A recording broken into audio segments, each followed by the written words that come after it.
These are three weird stories that I've rounded up for you.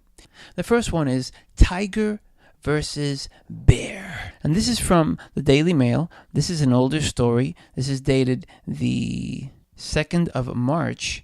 And I'm going to show a small clip of this video where you can see this here. But I'm going to read you some lines from the article.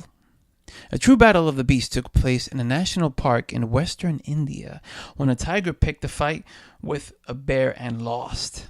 Video footage filmed by the group of visitors in the Tadoba National Park in Maharashtra state shows the two predators' fierce fight.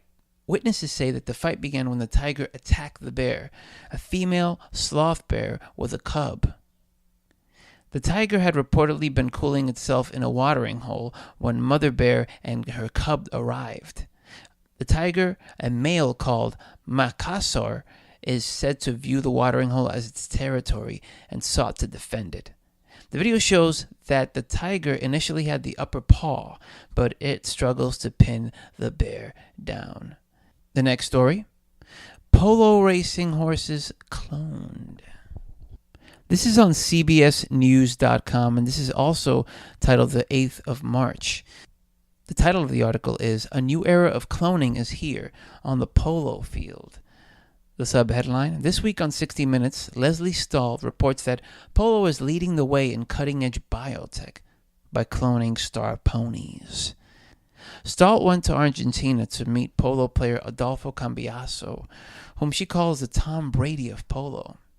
Already ranked the best player in the world, Cambiaso is leading a new charge in science. He's cloning his champion horses, competing on them, and winning. Cualtetera is this best horse, a 17-year-old mare who is fast and easy to direct and can turn on a dime.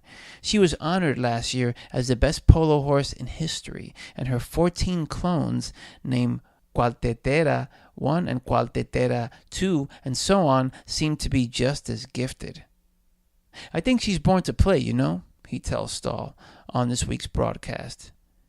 These are those horses in life, or like soccer players like Messi. It's not many.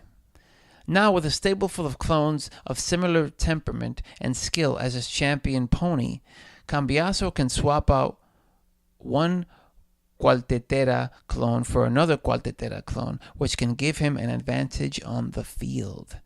Now, for the last weird story for this episode. Shocking number of Americans have sex at work. And this is on the New York Post. This is a very recent article. This is dated the 14th of June, 2018. I'll read you a couple of the lines here. More than 1 in 10 Americans have done the business at their business, according to a new survey.